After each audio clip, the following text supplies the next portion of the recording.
Hello, my name is Maurice Walton. I'm with the Bridge Street History Center.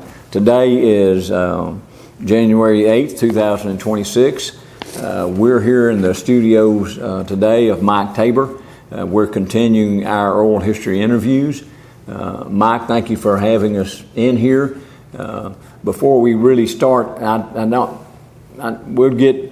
and I would get too far gone, so I'm going to just tell you a little bit about Mike before we really start this interview. He and his wife Susie have been in the Granbury community for, I guess, close to 40 years. You can straighten me up on that later, Mike. And Mike taught school for almost 30 years here. He's been won numerous awards and recognitions, and I'm just going to name a few because I want to save our time here a little bit.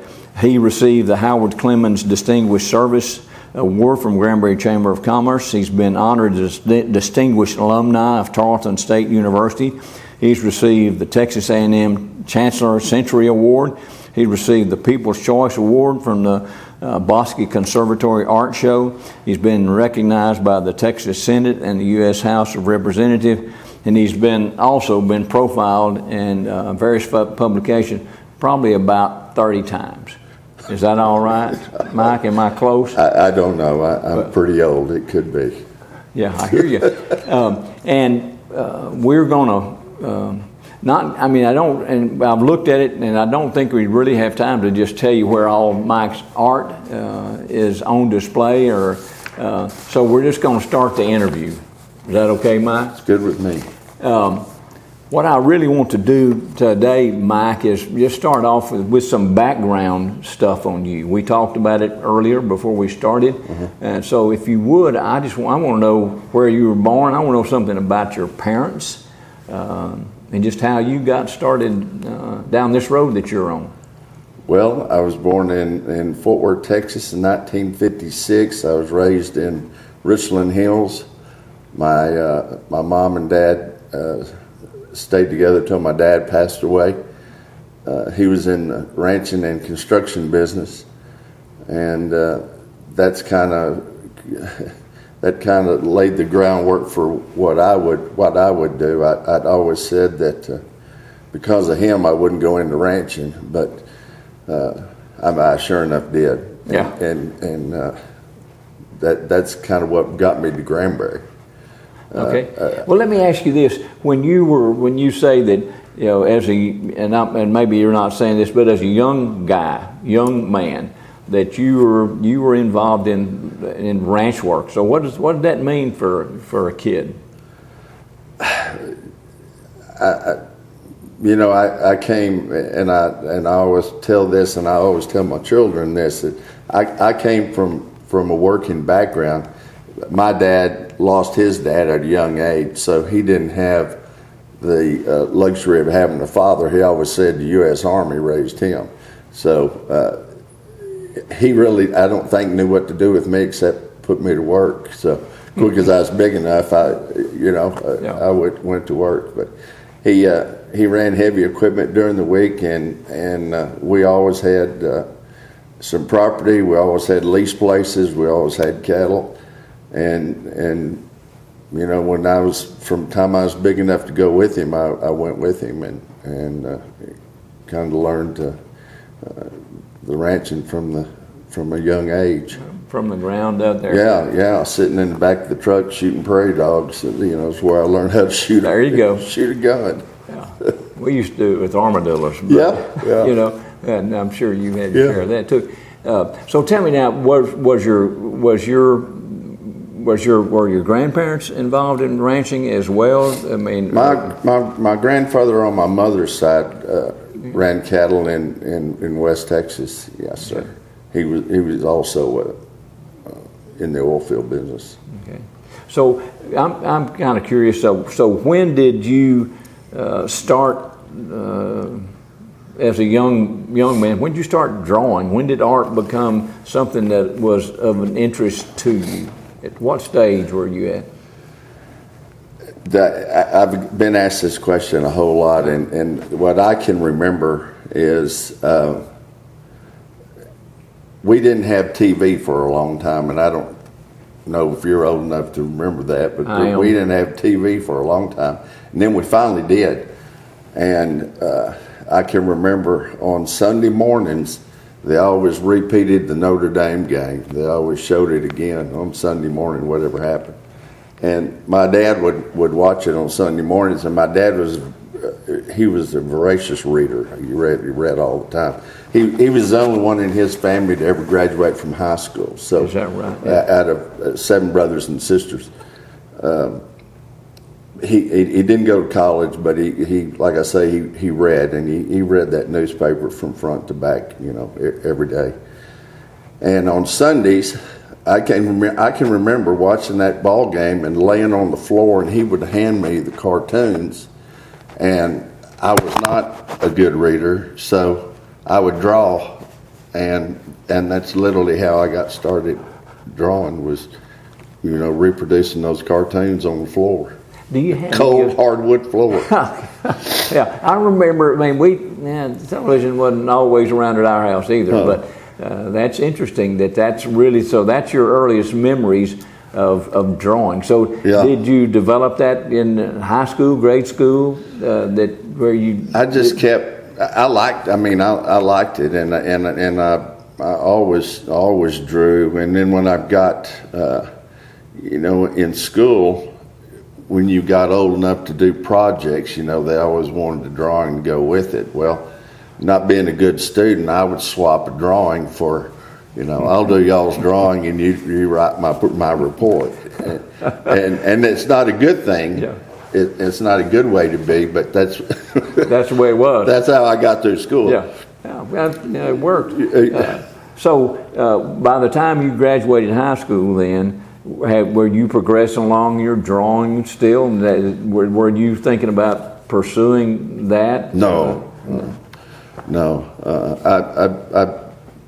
Morris, I made a lifetime of bad choices as far as what I would do for a living and whatnot. No, I loved sports growing up, and that's all I really thought about. And then I got hurt in 1960, well, I was a 6th grader. I don't remember what that would be. Anyway, my neck got hurt, but I kept playing sports. And when I was in 8th grade, they said my neck was real messed up. They said, you can't play football anymore. Your neck's messed up. So I played another year or so, and then in the meantime, I met some boys that were rodeoing, and they got me interested in that. So I started kind of pursuing that more. And from an athletic background, I trained. I wanted to be good, so I trained at it, and I got on a lot of stuff and got thrown off of a lot of stuff before I got any better. Well, so did that experience right there, did that start you on the thinking about drawing horses? I mean, were you doing that at that time? I continued to draw, and I've always drawn, and that's what I would do for Sunday afternoon when there's nothing going on. Just put a ball game on and jerk out the pad and start drawing, and eventually that led me into doing more and wanting to do more. I didn't even take art in high school. I was going to ask. So, have you preserved over the years any of those early stuff that you would have drawn? There's some I can tell that are real early, but I don't know how early. Yeah. That is interesting. So now, in reading there, I said at some point you became influenced by Peter Max and Andy Warhol. I did. We lived. When I say I was raised in Richland Hills, we were on Grapevine Highway when Grapevine Highway didn't have anything but a grocery store. So we had a kind of a rural area. Texas A&M owned all the property around my high school. It was a hay field for them. But, I kind of got interested in doing something more with it after I moved here. Okay. You know, professionally anyway. Yeah, yeah. When I got to Granbury. But they would have an influence on your art today. Well, before we get headed down the road, how would you describe your work today? How would you describe your art? Well, going back to what you said with Andy Warhol and Peter Max, being a child of the late '60s and in high school, by the time it was 69, 70, my first year in high school, you had all of that. That was all prevalent. You know, the hippie movement was on. Remember it well. And there was they had put in I'll call it a head shop for not knowing a better word, but down the highway they put in this shop, and I'd walk down there, and they had all kinds of, you know, all the Woodstock music playing. So I'd go down there, and they would burn incense, and we'd listen to music, and I'd look at the album covers, and that's where I got influenced by those guys and that style of art, and I've always been drawn to that, and even I'm jumping ahead of you probably, but when I was in college, the art professor said, "You'll never be able to come up with something that hadn't already been done." You know. Yeah, I'd read where that. So, I do want to talk about. Well, talk about that. That was a slap in the face, but we'll get to that later. I do want to talk about that. Now, I read a quote there. Well, you didn't answer my question a while ago. How would you describe your art today? Oh, today today I feel like I hired help. I mean, I do so much commission work that I don't really think. I'm lucky people let me do what I do, but I don't really think about my art as much as when I get a job, as to how I'll attack it. And I'm sure over the years my style and my thought. I know my thought has changed because I remember the Impressionists and studying it in school and thinking, well, this is a load of malarkey. I don't ever want to be involved in that. And then I find myself kind of more drawn to it as I get older. Well, there was one statement that I read, and I'm not trying to trick you here, but you said that your desire all along has been to take that kind of art, which I would assume they'd be abstract expressions based on the content there, and apply it to Western images. So is that where you are today? Do you think that's a fair thing? Yeah, that's still fair. Okay. Yeah, that's still fair. I mean, you can look around in here, and this is not traditional Western art, which I can appreciate. I don't care to do it, but I do appreciate it. You do appreciate the traditional Western art, just not my interest. Yeah, no. Gotcha. No. Gotcha. So what I'd like to do, Mike, and we talked about earlier, we got you in high school, grade school, and I'd like to just kind of go through, from high school. You went to Tarleton. Did you go directly from high school to Tarleton to college? I told you my dad was the first guy that graduated from high school in his family. So I barely got out of high school. And my transcript looked so horrible. There were two colleges that would even take me, Tarleton and Stephen F. Austin. Well, I'd spent a lot of time in Colorado because my parents had a house up there, and I stayed up there a lot of summers. So I was going to be a forest ranger. Gotcha.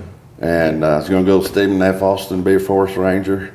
And then all of my dadgum buddies that I grew up in high school, they said, "Oh yeah, we're going to go to Stephen F. Austin." Well, I'd already seen their act, and I didn't want to continue. Nothing new there for you. No, there was nothing new there, and I said, I'm not going to do that. And my parents had a friend who their son went to Tarleton before he went to A&M. And he said, just think about Tarleton. So I sent in the paperwork. They accepted me. And the day I left for college, my father didn't even get up out of the chair. Is that right? He's pretty sure I was going to come back post haste, you know. Yeah. So don't rent out your room, huh? Yeah, he didn't. He didn't get up, and Mom walked me to the truck, and I'd never been to Steamville, so that was your first trip to the college. My trip was the day I moved into the dorm. Okay, so when you went, did you have any idea of what you wanted to study or where you were headed when you? Well, I rodeoed all through high school. Excuse me. And I went to the state finals 2 years, my junior year and senior year. And a friend of mine said, I can get you a bareback riding scholarship at Adams State College in Colorado. I wanted to go, but I was scared to go. Yeah. Scared to go that far. And I frankly didn't like the winters up there. So I said, well, I'll go to Tarleton and I'll ride bucking horses for them. When I got to Tarleton, there was 10 guys like me down there. They didn't need me. So I still rodeoed, but I didn't try to rodeo for the college. But that's where my head was. Academically, more so, no. Yeah. I didn't even think about it. I went and I was going to study forestry. And then I got in chemistry class, and the teacher introduced herself, and that's the last thing I understood in that class. I understand that too. So how did you, when you graduated from Tarleton, what degree did you graduate with? Well, there's many steps to that. There's many layers to that. Because I would go. My dad told me when I went. He said, "I'll pay for your books." He said, "But that's all." So I always had a job, and I went a year. I laid off a semester. I went a semester. I laid off. I was in and out the whole time, and after I couldn't pass the chemistry, I had signed up for a psychology class, and I really did like it. I liked studying psychology, and the head of the department was a really cool lady. But she got a chance to go to Kansas State, so she left Tarleton and went to Kansas State. And the new guy that came in, me and him butted heads immediately. He was not a good man. So I left that and went to talk to my counselor, and I said, I've got to make a switch again. They said, well, what can you do? I said, I play sports and I can draw. Well, we're going to send you to the art department. So Tarleton State University is agriculture college, not known for the art department. Right. And there was a handful of us over there. But that's kind of so you were the art department? That's where I kind of found my home, yeah. That's interesting. Yeah. That's it. So you graduated?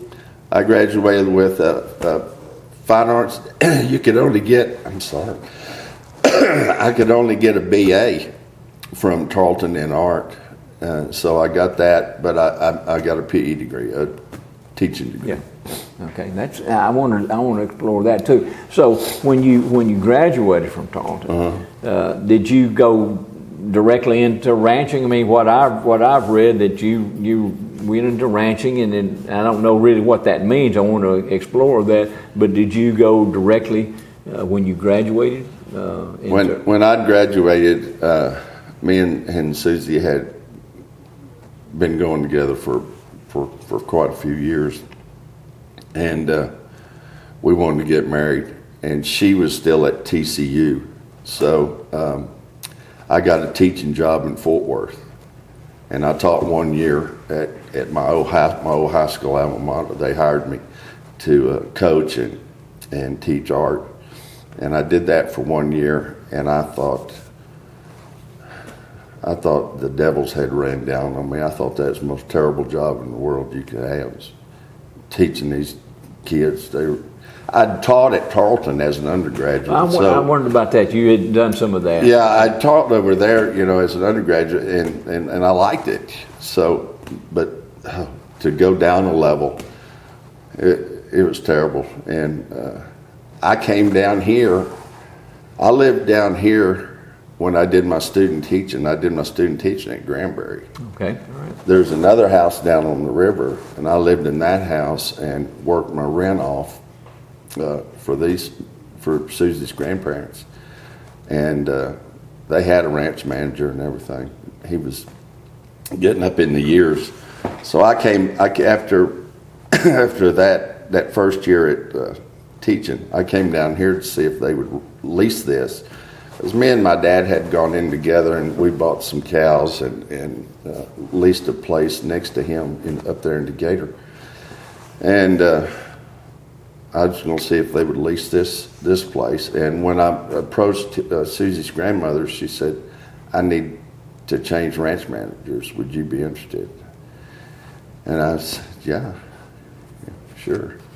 So better than teaching, no? That's how we got. That's how we got here. And I worked for her, and then I started a consulting company because I was young and thought I was really smart and had really all these wonderful forethought, forward-thinking ideas. And I started this consulting company, and I had about 4 different ranches I was working for. And I was working my tail off, and we were dozing on one place, building a fence on another place, and just working to death. And one night, Susie woke me up. This is after we'd had our second child, when we had Ben. She said, "You don't make enough money to feed this family." And I said, I'm daylight till dark every day. I said, I couldn't work any harder. She goes, "No, I don't mean you're not working hard. I'm saying you're not making any money." So I saw the light and said, "Okay, I'll go back to town and see if I can get a teaching job." So that's to me so that's how you really progressed from ranching. That's how I made the transition. Teaching. Yeah. Okay. So, but I had taught. Before. Yeah, so you taught. But I had 12 years there. That's all I did was ranch. Okay, so that was a 12-year stretch. That was a pretty good stretch, really. You'd think I'd have got it down, wouldn't you? Well, you obviously learned a lot because you moved on. I was smart enough to get out. But so that was the event that you've just related there, where Susie said you just ain't getting it done. Mm-hmm. That was really the transition for you to get into teaching. Yeah, and really I was I was already in the professional world, because I was drawing on Sunday afternoons. And prior to going back to school, that's when Susie said, "Why don't you try to sell these drawings?" And so now this was during the ranching period that you were doing this drawing, and Susie recommended that, "Hey, if you're going to do this, then let's see if you can't make some money doing it." Yeah, and I was buying cattle for the Angus people and the Beefmaster people, and they had just remodeled Will Rogers, and I knew what they were starting to sell with the Beefmaster sale, and I knew the bull they were starting to sell with, so I drew him. I'm sorry, and so I drew him and took it under my arm and went up there the night of the sale, and he was owned by a doctor in Florida, Dr. David Brown, and I showed him the drawing, and he said, "Man, I like that." And he said, "I want to buy that." I said, "Okay." So the sale went on, and that bull got syndicated for $350,000, and a group up there bought him. And he said, "Do another drawing of that bull." I did him as a 2-year-old. He said, "Draw that bull again now as a 4-year-old." And he said, "I'll pay for that and send it to these guys." So I sold those drawings for $150. I walked out there with $300 in my hand. I thought You made a killing. Oh, I cut a fat calf. I thought, well, it may be something to this. Yeah. So so I'm straight, during this 12-year period that Susie makes this observation to you, and you're ranching and doing all the things that Working with my back and not my head. yeah. And so that's really what introduced you then into the art world, professional. We'll say professional by that time, because you've been paid for that. Those drawings. And that job led to me drawing beef cattle for magazines. Okay. For all right. for publications. All right. So we're still in that 12-year period, and you're Still in that drawing period. for the publication, and still doing your ranch work. So you were getting first-hand experience on what a bull looked like, because you were out there mixing. Oh, I them. knew them. Yeah. Yeah. So, I'd seen a lot of these animals. I'd seen live. Yeah, Before I got hired to draw them.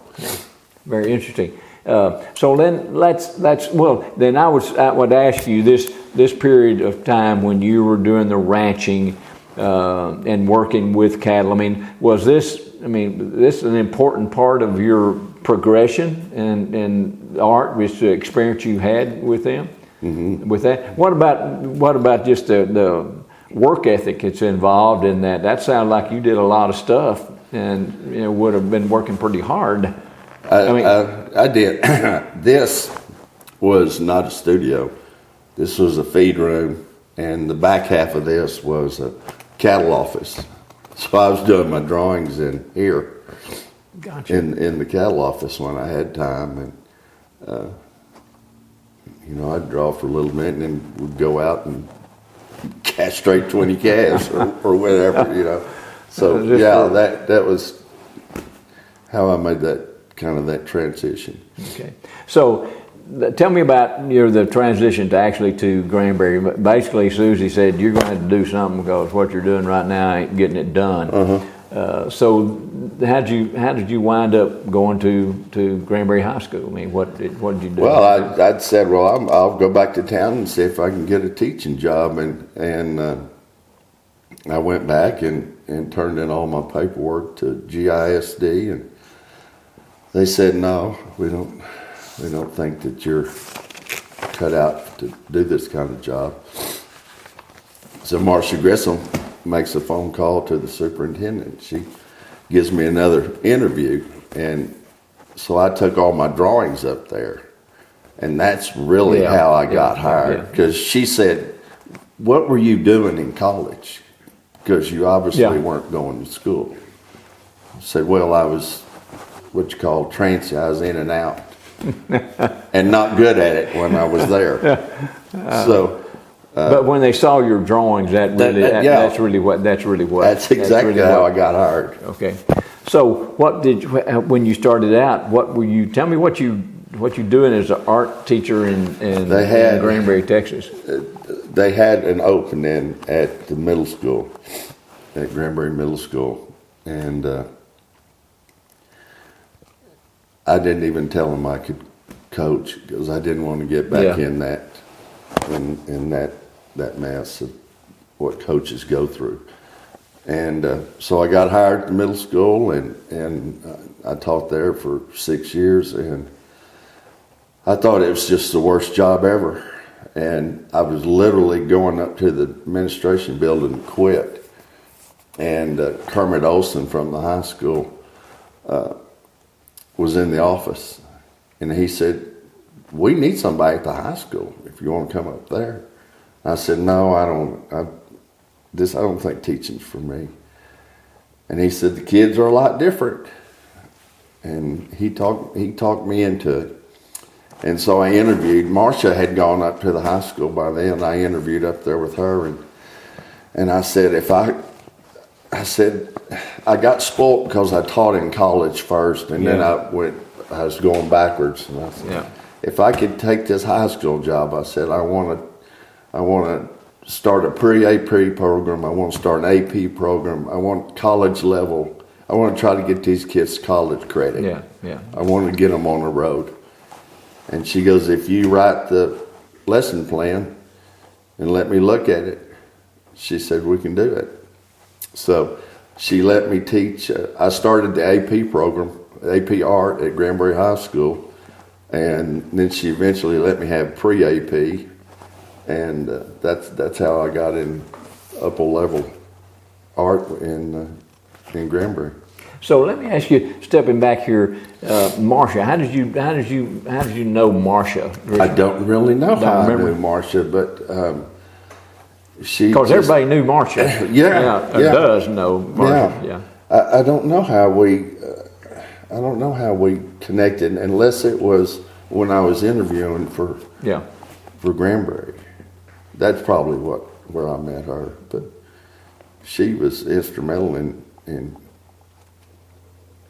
keeping me in the job and getting over the you humps. went to, after 6 years in middle school, you started at the high Went school. to the high school after that. So then just how many years? I mean, there's some in between stuff, but so after you started at the high school to you retired from teaching, so that was 20 years ago. I mean, don't tell me that, but you taught up there at the high school for. I taught in Granbury for 29 years, and I had 1 year in Fort Worth. All right, good. So once you found yourself in the teaching, and you were in the high school, did teaching at that point become more fulfilling to you? Did you enjoy that? Yeah, very much. And I told Susie, I said, I want to get back involved in art all day, and really that's what the high school allowed me to do, is do that with the kids and work on some of my stuff. And it kind of went hand in hand. Yeah, that was a kind of a curiosity to me, is how you balanced that, balanced the, teaching and then, because at the same time you were developing, I'm telling you this, that's really a question. Yeah. You were developing your own art and your own style, and so how was that? I mean, it worked out great, because kids like to learn from somebody who's in the business. It's a lot easier. At least it seemed like it to me. It's a lot easier to teach art when they could see me working on something and me having jobs. Yeah. They say, "Oh, well, maybe something I could do." So what were you doing? Were you doing commission work then, or when you were teaching? Commission drawings, mostly. Right. So I didn't start painting until later in life. Is that right? Okay. Yeah. So what is later in life? I mean, where in that process? Mid-30s. Okay. Probably. All right. So what was that? Just seem like to you the progression of what you needed to do to satisfy your own desire or your own vision of what you were going to be? No, because I was scared to paint. I had no training whatsoever in painting, and Dan Coates and I were neighbors, and when Dan was sculpting and I was working on these drawings, and one day he said, you really do need to start doing some paintings. I said, well, I don't know, and I kind of wanted to, but I was kind of scared to. Yeah. But I did, and I did a series of paintings, and in really the Warhol style. Okay. Just using Western subject matter and applying it to that style of art. And I hauled them up to Louise Ratliff at her gallery. Is that right? And she took a chance on me and started carrying me, and that was the first gallery I was ever in. Okay, so approximately then, when that would be? Because I'm thinking when you started, teaching in the high school, and now you're really starting to, I guess, do acrylics. You're painting. Yeah. You're actually painting and not drawing. Yeah. So when would that have been? Do you think? Oh gosh, I don't know. I mean, just approximately. Yeah, that's maybe. So we'll get back on that later. Yeah, maybe still around the late 30s, maybe. Okay. Maybe earlier than that, maybe mid 30s, but I didn't even know if those would ever sell. And I'm just thankful for Louise that she she took a chance on carrying them in her gallery because she had a wonderful collection. You know, her dad had a wonderful collection of art. Yeah. And so that was really, as far as your paintings go, that was really your introduction to really that, as far as selling your stuff, was in the Ratliff Gallery then. The paintings, yeah. Yes. Yeah. Now you mentioned something I wanted to look into. I was aware because I'd heard it that you and Dan were friends. Yeah. And I don't think we've really had anybody in an interview that we've done really talk about Dan. I mean, so just tell me a little bit just about Dan Coates and what your relationship with him was like and how he may have influenced you. Although I see that he had, because he's the one that what you said is really got you into the actual painting. Dan was when we moved here, we were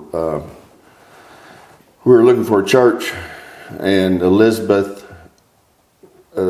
Arnold said y'all should come try our church, Acton Methodist, and she said there's somebody in our church you really need to meet, Dan Coates. He's like you. He's a rancher and he's an artist, and I think you'd have a lot in common. And other people had told me the same thing, and I don't know. So one Sunday, and I remember where I was in front of the church meeting Dan, and we hit it off immediately. And Lee Overstreet, who I rodeoed with in high school, was Dan's foreman down the road here.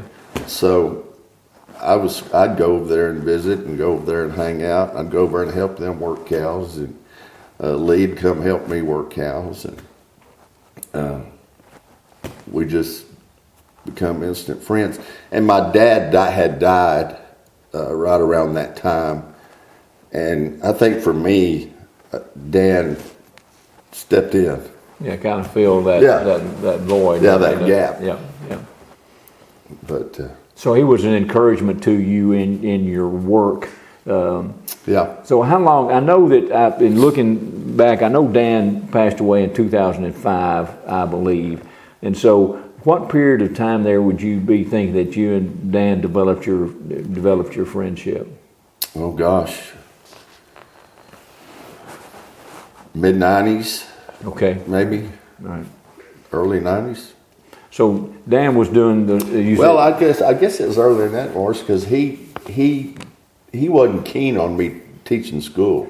Oh, is that right? Yeah, he wasn't a big fan about that. In fact, my dad was still alive at that time, and my dad thought, "You're going to teach school and still run cattle? They're going to pay you for."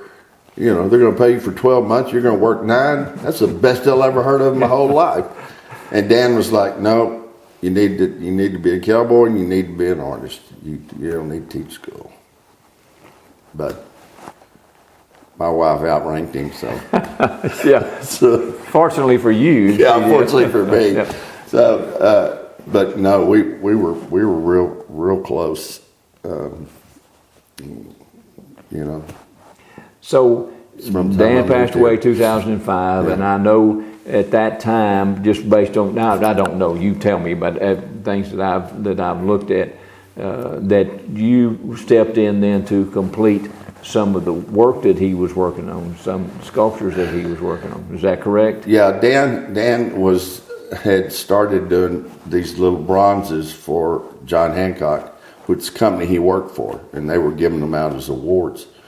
And I had met some of the John Hancock guys that would come down here and visit Dan. I'd met his boss, and I'd come to know the president and the CEO of that company. And when Dan passed away, I spoke at the funeral, and so did it was the president of John Hancock at the time.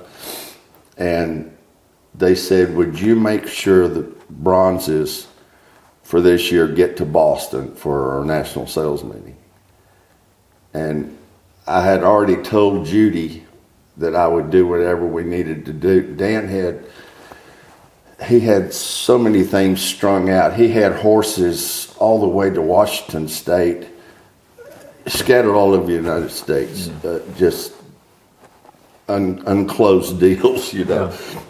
So I was trying to help her do that, get all the cattle paperwork in order, just get all of his affairs. In fact, I officed over there in his studio for about a year there, and getting all his stuff pulled together. And I told them, I said, I'll make sure those get to Boston. But there were 2 that were unfinished. And they said, can you finish those? And I said, yeah. And I don't know why I said yeah, because I never sculpted in my life. I'm not a sculptor. I've never claimed to be a sculptor. But I said I would do it. And that's when somebody passes away that's close to you, you just don't think. You know? Yeah. And so I did. I make sure they got to Boston. Next year rolled around. They said, and they would give different awards, you know, in different pieces. And said, well, these pieces need to get to, I think we were in Chicago. I said, yeah, I can get them to Chicago. And they go, can you do a new piece that goes with them? I said, well, yeah, I guess I can. So I did a new piece, and I would get Scott Myers, I would get anybody that were already sculptors to look at it, help me, and tell me what was wrong.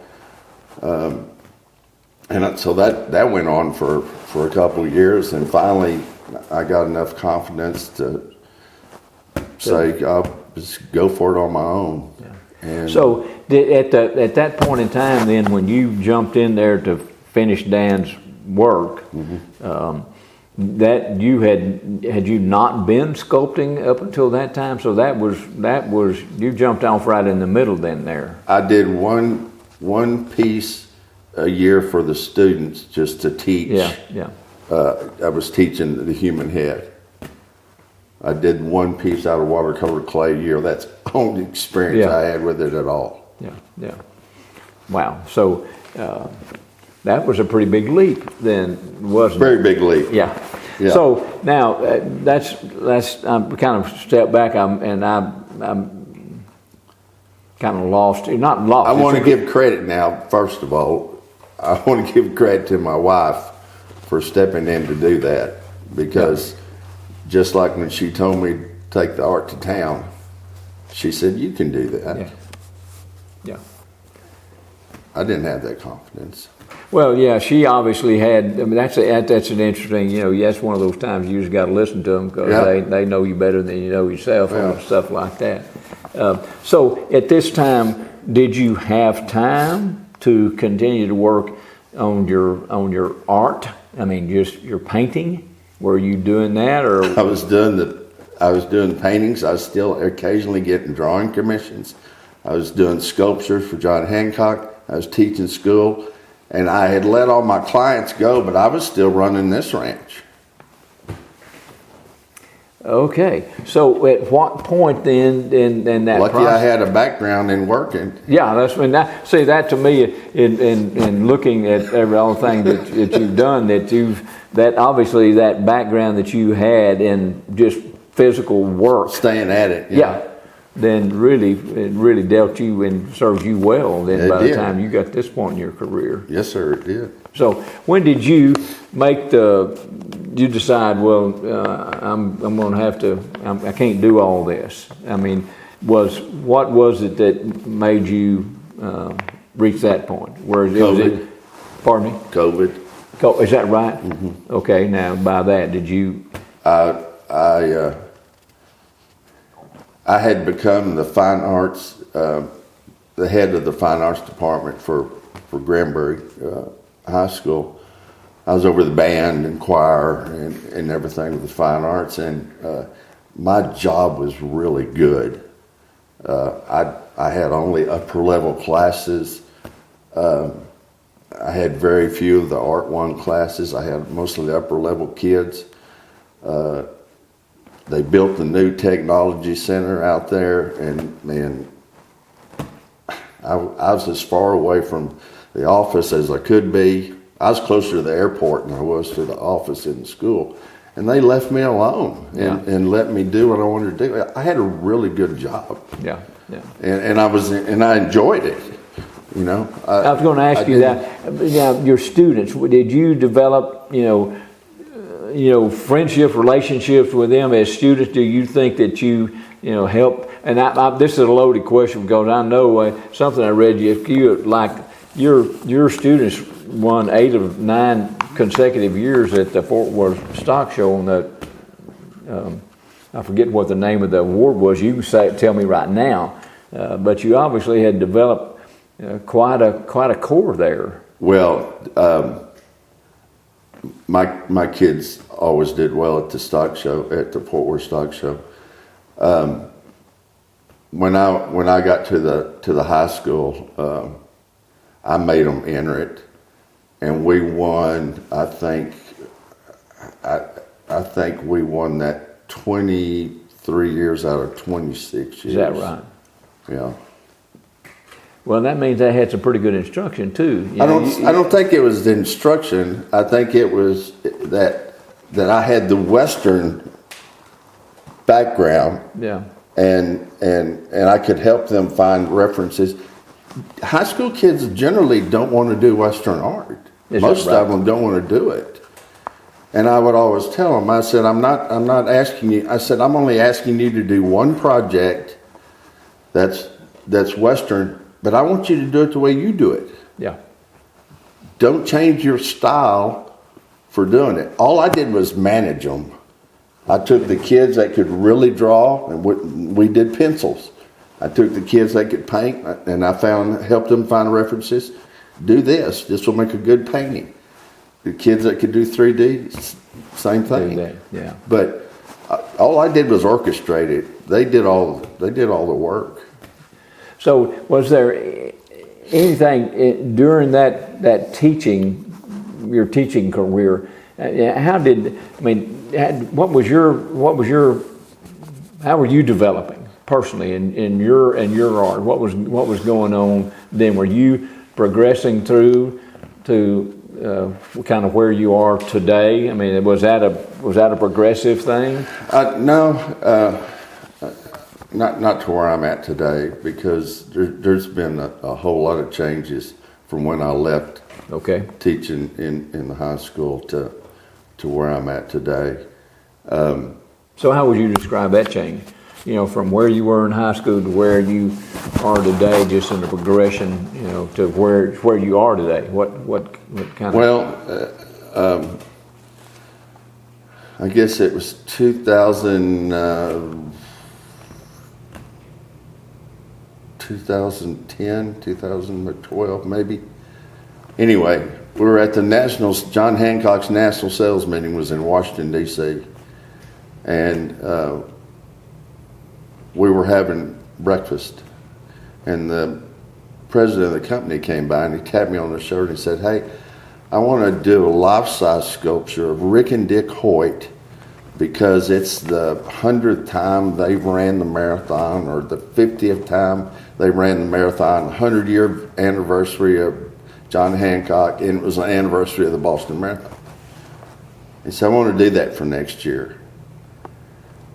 And I had never done anything life-size. No idea what was going on. And I'm sure my face said that because he looked at me and he said, "Think about it, and when you get back to Texas, call me and we'll talk." So I thought about it, and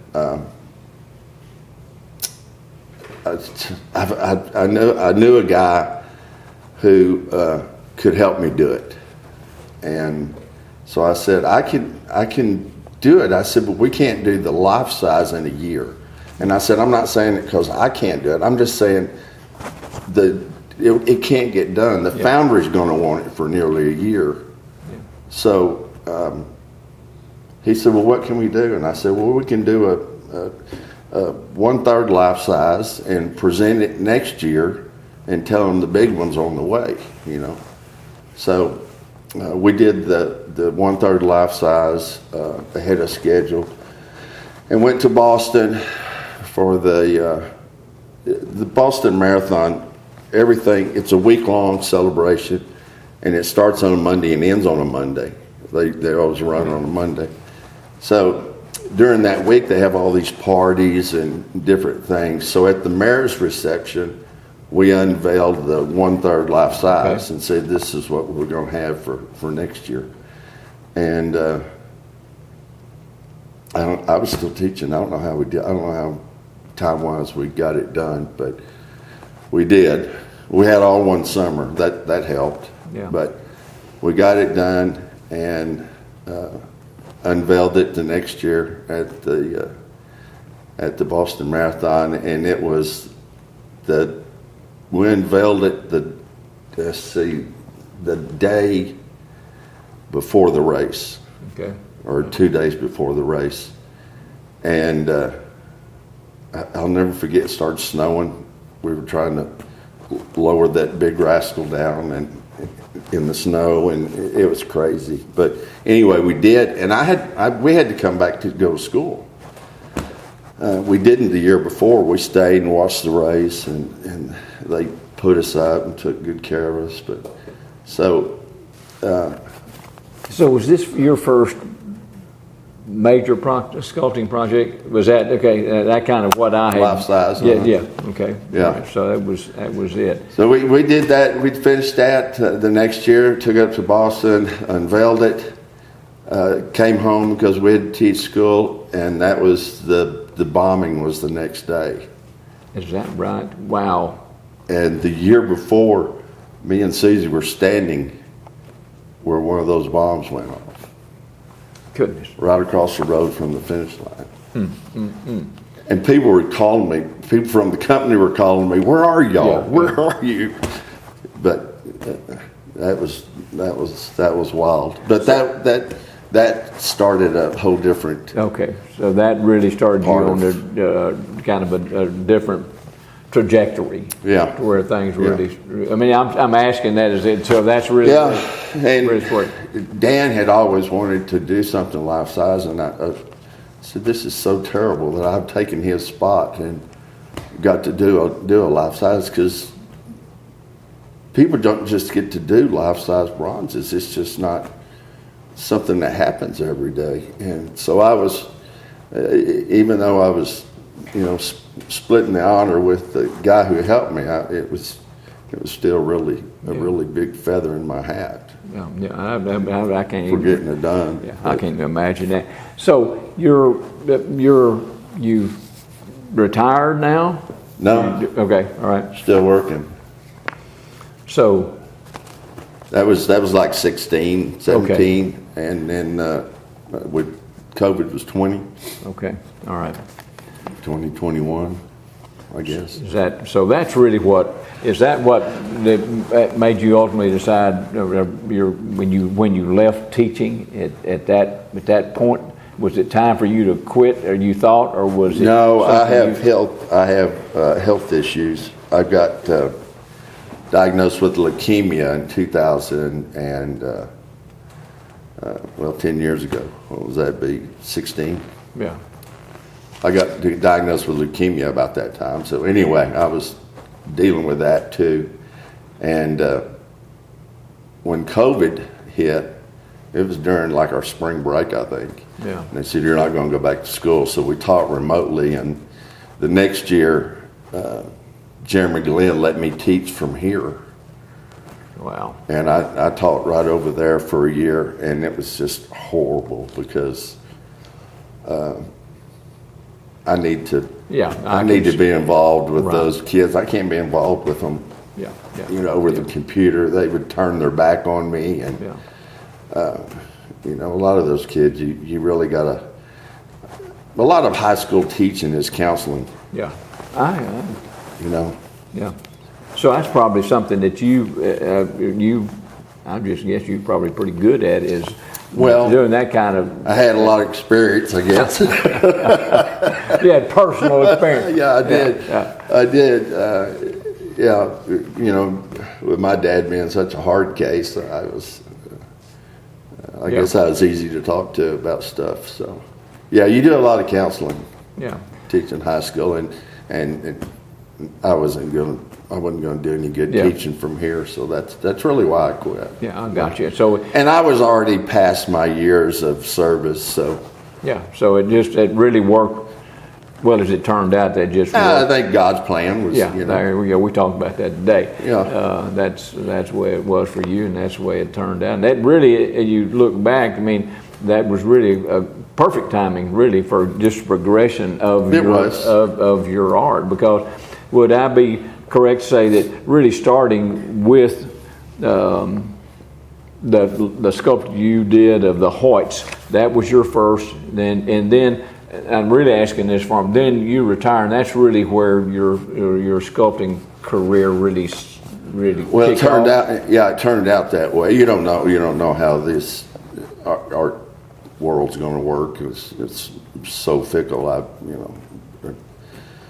I did a series of nudes for while I was still doing pencils for plastic surgeons in Fort Worth to put in their waiting rooms and whatnot. And I thought that was going to be the key. Yeah. Because I sold the dickens out of those things for maybe 3 or 4 months, and that business died. Just gone as just quick as it came. Huh? It was over. Nobody wanted them anymore. So, but anyway, when I retired, or when Susie retired 2 years before me, and being a smart aleck, I said, why don't you sit on the couch and eat bonbons for a couple of weeks till you figure out what you want to do, and then get up and go do something else. I wish I wouldn't have said that because it come back to bite me. When I retired, she knew I was going to retire, and when I retired, she already had me lined up with work. She decided her job was going to be run the art business, and He's going to manage you and your she's business. going to manage me, and my retirement lasted 2 days, for Saturday and Sunday, and I was back in here on Monday, going back to work. That outlaw, that retirement you wanted. Yeah, that's all I got. Or all that Susie would allow you to have. That wasn't. I just changed jobs. Is all I did. Well, hey, and I would like to. I mean, I know that you've, some of the sculptures that you've done. I really would like, and maybe we can at another, interview. I really like to talk about each one of those and what they mean to you, and I really would like to do that. But right now, you and I are talking about just when you do something like that, when you've completed, like you've just completed the Beltray statue, you have completed Dan's. Mm-hmm. I mean, when you get something like that, and you're at the stage where you're looking at something that you have created like that. I mean, what kind of emotion is that? I mean, I just can't comprehend that. To look at something that you've created, and that's going to be here long after you've gone. There's going to be people looking at that, So how does that, how do you deal with that, or what do you think about that? They say about art that you don't finish it, you just abandon it, and that's a lot of that is true. The same with some of these paintings. You just say, well, I'm finished. Yeah, I could peck around on them for another 2 weeks or whatever, but with the statues, when I got to do I really got to do the Earl Rudder statue for Tarleton, right, off of the Hancock job. Okay. Is really and they came to me to do that. So when I did that, I thought I've got to do something for my family with this. I can't, because these are something that's going to be there a long time. Right. They're hard to steal, and they're not politically controversial. Right. So I think they're going to be there a long time. So anyway, I started that first piece. My oldest grandson, on the butt of the gun, I put his initials and his birthday as a serial number for the gun. And so I kind of made that my thing, that each one of my grandkids get their name or their initials or something put into one of these sculptures. And I've been lucky enough to get 4 since then, so all my grandkids are covered. Yeah. The last one was Dan. Yeah, yeah. Well, that is so interesting. I mean, when you're doing, like Beltray, when you're doing that, are you really thinking? I mean, there's got to be a multitude of kind of it don't have to be. It seems like to be a multitude of kind of emotions or things that just move you along that project. I mean, are you doing it for the community? I mean, what the people see now? Or are you doing it, for the person that you're sculpting? You're doing it for tomorrow? Well, the answer, kind of to the earlier part of that question, it was I didn't think about that until I did. I didn't even think about it on the Hoyt piece because it was such a whirlwind flying out there and unveiling it and flying back. So I didn't really think about it. But with Rudder, all my family was there. Yeah.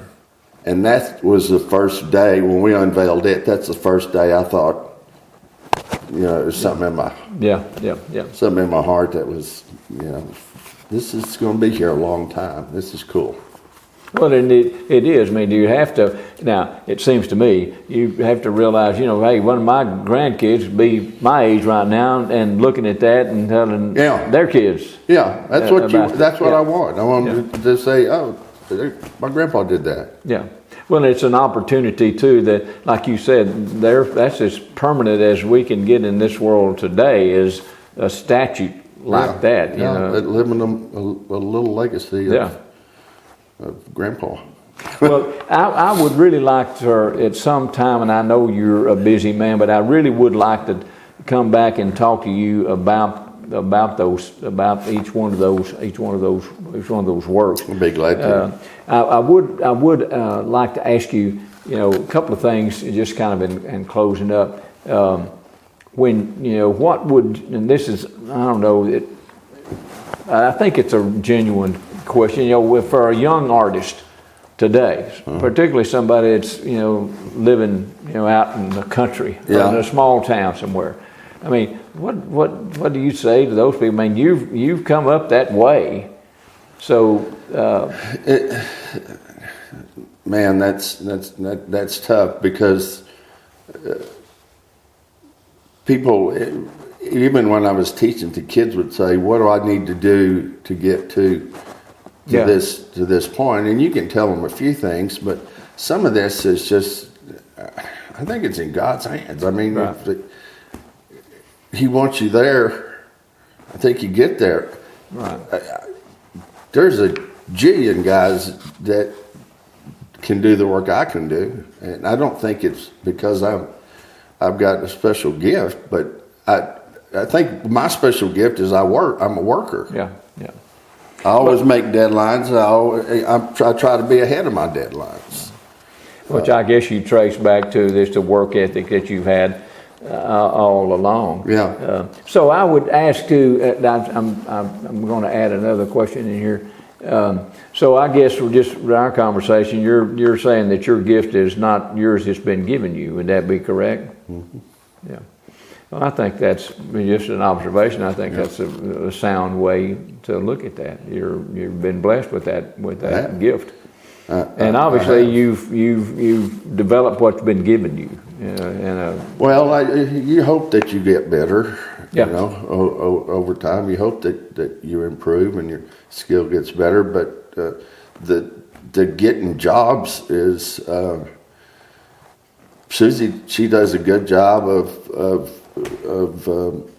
researching jobs that are out there, and we write proposals for different things.